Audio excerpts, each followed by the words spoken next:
Hello friends, welcome to More Creative. दोस्तों, आज 6 अक्टूबर दिन सोमवार है। वह हिंदी महीना अश्विन और शुक्ल पक्ष की चतुर्दशी है। तो चलिए शुरू करते हैं आज की बड़ी खबरें।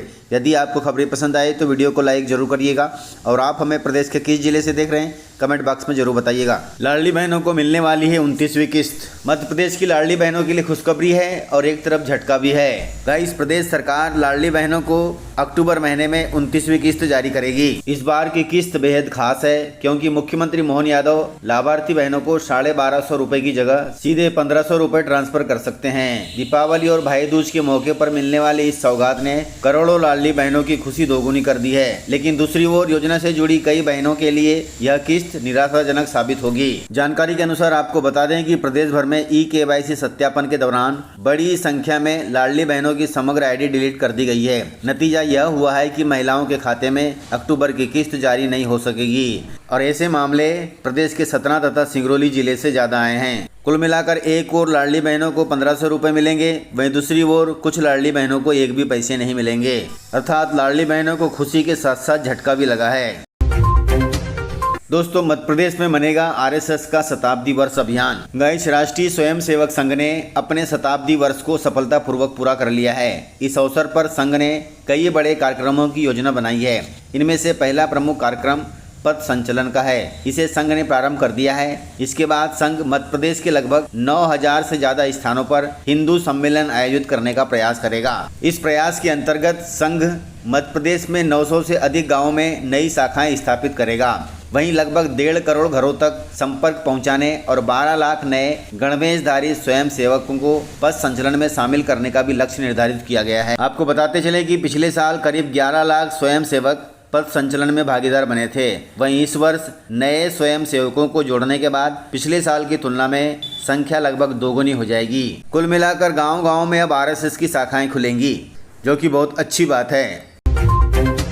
दोस्तों, कफ सिरप से बैतूल में 2 बच्चों की मौत हो गई है। मध्य प्रदेश के छिंदवाड़ा में कोल्ड ड्रिप कफ सिरप से 11 बच्चों की मौत हो गई। इस सिरप में जहरीला केमिकल डायएथिलीन ग्लाइकॉल पाया गया है, जो गाड़ियों के कारों के इंजन में मिलाया जाता है, जो बहुत ही खतरनाक होता है। इसको यदि बच्चों ने पी लिया तो सीधे किडनी खराब होती है और इसी के चलते बच्चों की मौत हो रही है। दोस्तों, इस घटना के बाद शनिवार को बैतूल जिले के 2 बच्चों की भी मौत की जानकारी सामने आई है। कुल मिलाकर इस कोल्ड ड्रिप सिरप के चलते प्रदेश में लगभग 13 बच्चों की मौत हो गई है, जो कि बहुत ही गलत बात है। इसलिए आप सभी ध्यान रखें, सिरप का नाम है कोल्ड ड्रिप। हालांकि कोल्ड ड्रिप सिरप पर मध्य प्रदेश सरकार ने पूरे प्रदेश में बैन लगा दिया है। इसके बावजूद भी ध्यान रखने की जरूरत है।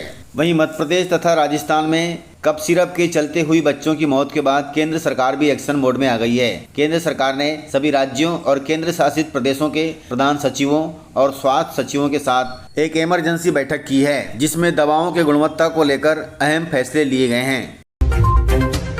दोस्तों, मध्य प्रदेश में मानसून की विदाई को लेकर आया है बड़ा अपडेट। गाइस, प्रदेश के 12 जिलों से मानसून विदा हो चुका है, जिनमें ग्वालियर, श्योपुर, मुरैना, भिंड, दतिया, शिवपुरी, गुना, आगरमालवा, नीमच, मंदसौर, रतलाम, राजगढ़ और अशोकनगर हैं। इन जिलों से मानसून ने विदा ले लिया है।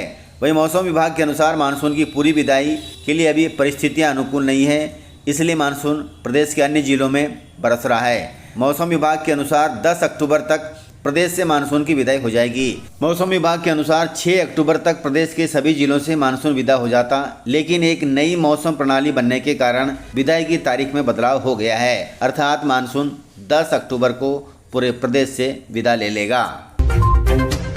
गाइस, मध्य प्रदेश के 25 IAS और 3 IPS अफसरों को मिली है बड़ी जिम्मेदारी। दोस्तों, बिहार विधानसभा चुनाव की घोषणा से पहले केंद्रीय चुनाव आयोग द्वारा पर्यवेक्षकों की नियुक्ति की गई है। देश भर से करीब 425 अधिकारियों को पर्यवेक्षक नियुक्त किया गया है, जिसमें 287 IAS और 58 IPS तथा 80 अन्य सेवा के अधिकारी हैं, जिसमें मध्य प्रदेश के 25 IAS और 3 IPS को पर्यवेक्षक नियुक्त किया गया है। वहीं केंद्रीय चुनाव आयोग द्वारा बिहार भेजने से पहले दिल्ली में इलेक्शन मैनेजमेंट का पाठ पढ़ाया जाएगा इन सभी को। वहीं मुख्य चुनाव आयुक्त ज्ञानेश कुमार जी ने इन सभी पर्यवेक्षकों को आयोग की आंख और कान के रूप में काम करने को कहा है। कुल मिलाकर ये सभी IPS तथा IAS अधिकारी चुनाव आयोग की आंख और कान के तरह काम करेंगे।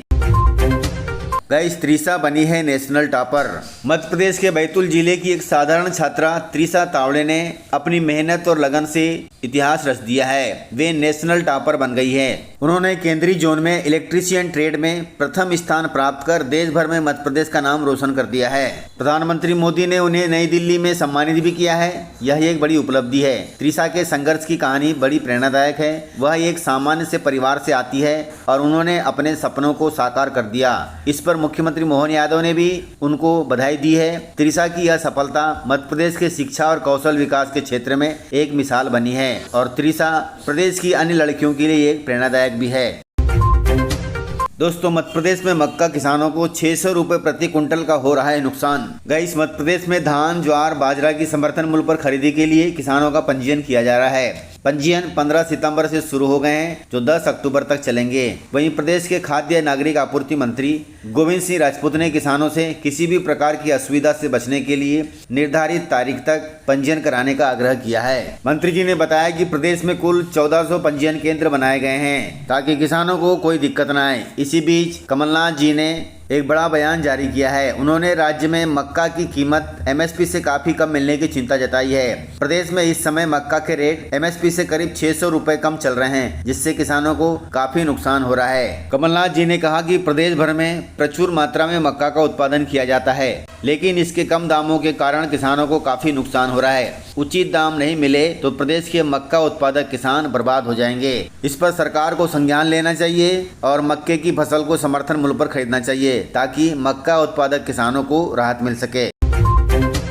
दोस्तों, मध्य प्रदेश में नरवाई जलाने वाले किसानों के लिए काम की खबर है। यदि आपने फसल कटने के बाद नरवाई को जला दिया या फसल अवशेष को जला दिया तो आपके खिलाफ जुर्माना लगाया जाएगा। दोस्तों, नरवाई जलाने से पर्यावरण को नुकसान पहुंचने के साथ ही किसानों एवं खेती के लिए उपयोगी कीट नष्ट हो जाते हैं। इन तथ्यों को ध्यान में रखते हुए पूरे प्रदेश में खरीफ 2025 की धान की फसल कटाई के बाद नरवाई जलाने पर प्रतिबंध लगा दिया गया है। इसका उल्लंघन करने वाले किसानों पर जुर्माने की कार्रवाई की जाएगी। इसका उल्लंघन करने पर 2500 से लेकर 15,000 रुपए तक का दंड लगाया जाएगा। वहीं नरवाई जलाने से आगजनी की घटनाओं के कारण जनधन की हानि, वातावरण का तापमान बढ़ना, पर्यावरण प्रदूषण, भूमि की उर्वरा शक्ति एवं लाभकारी सूक्ष्म जीवों को नष्ट होना जैसी कई समस्याएं उत्पन्न होती है। साथ ही खेत की जलधारण क्षमता भी प्रभावित होती है।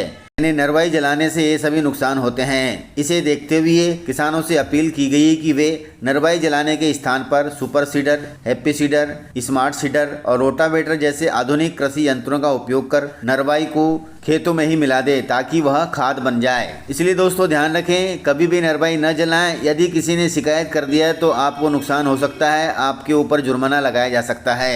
इस प्रकार से खबरें थी। यदि आपको खबरें पसंद आई हो तो वीडियो को लाइक, शेयर एंड सब्सक्राइब जरूर करें।